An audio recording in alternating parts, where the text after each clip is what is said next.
False alarm calls. The city of Decatur receives thousands a year. And for some animals, this isn't the habitat they want to be in, but for others like this wolf, paradise. It was right here that the jury made the decision to convict Stephen Bodine of all of those charges against him. So here it is, chicken feet. See that there? And I heard that these are for good luck.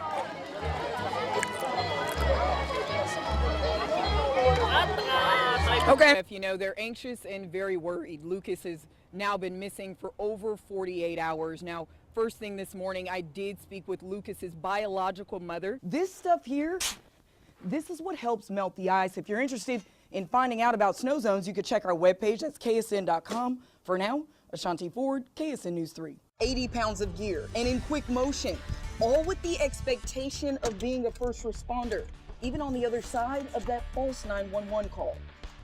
In 1924, the University of Illinois had a student group titled Ku Klux Klan. And though archivists say their mission here is still a mystery, their existence on campus is not denied. Photographed here is the Fraternity Junior Social Organization, a group whom called themselves the Ku Klux Klan. And if you peek outside, you'll see the beginning stages of the lunar eclipse. Now, earlier we had physics major Justin Craig in the studio explaining what this blood moon is all about. And now he joins us live from Millikan University with one of our photojournalists, AJ Washington, so we can get a live look at the eclipse. Hey guys, what does it look like right now? Talk to me about what you're seeing. It is bitterly cold in the Midwest this morning. Temperatures are in the teens in Chicago and Detroit, but weather forecasters say that's mild compared to what's ahead. Prosecutors believe Christensen took Zhang back to his apartment and killed her. Lawyers are asking for the trial date to be pushed back to October. Now, I already asked if I could eat one of these. They said no, but I'm just going to pick one up. Yeah. Oh, okay. All right. Yeah. We heard a number of testimonies today, including the crime investigators, also tax agents that were there that day with Courtney Holloway. But, you know, the most emotional testimony of the day was that of Courtney Holloway's. Please don't let me die. A desperate plea from Courtney Holloway moments after he was shot. Keep your breathing. Keep your breathing. Holloway was rushed to the hospital after being shot multiple times, one of those bullets just barely missing his heart. There was blood everywhere. Now, City blew my finger off. So my finger's blown off. An emotional testimony from Holloway describing his experience that day. Warrant gave me authorization to seize all equipment related to his construction company. Holloway is a tax revenue agent, and in September of 2017, he had a warrant to clear a debt of over $400,000 owed by Ricky Wurz. I explained to him that he needed to get with the accounting firm as soon as possible and get me the necessary paperwork that I needed. Once he did that, then I would release the vehicle back to him. Holloway says he did not seize all of Wurz's property that day. It ended by him shaking my hand and saying thank you for not taking all of my stuff. So when Wurz showed up to the tax office later that afternoon, Holloway says he assumed it was to bring over documents, but prosecutors say Wurz had a gun and shot Holloway 5 times. I laid there screaming for help. I said, somebody help me. Holloway was rushed to the hospital where he would later be released and begin rehab.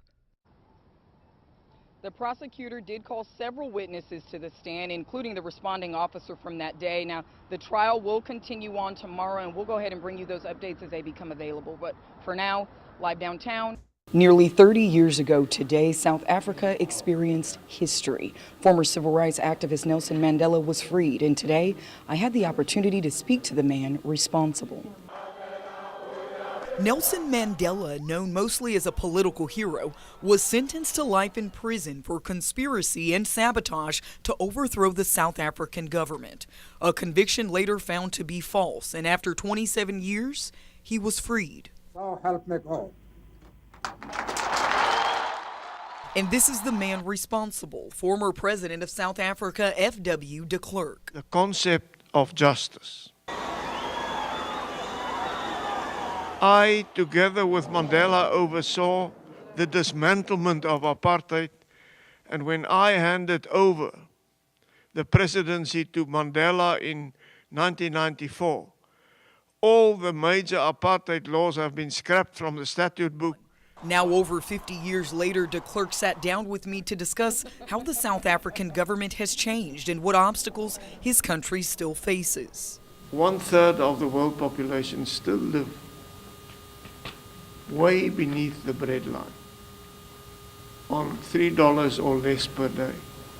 You mentioned earlier that in the 50s and the 60s, the U.S. actually led for social and racial equality. Where do you think today we fall short with that? Discrimination should be eradicated. And everybody according to his or her capacity and possibilities should be allowed to reach his or her peak. Stumbling blocks in the way should be removed. Words of a former president who says, in hindsight, there are many things he wishes he could have accomplished during his time in presidency. But today, de Klerk says he still and will always stand firmly on justice for everyone.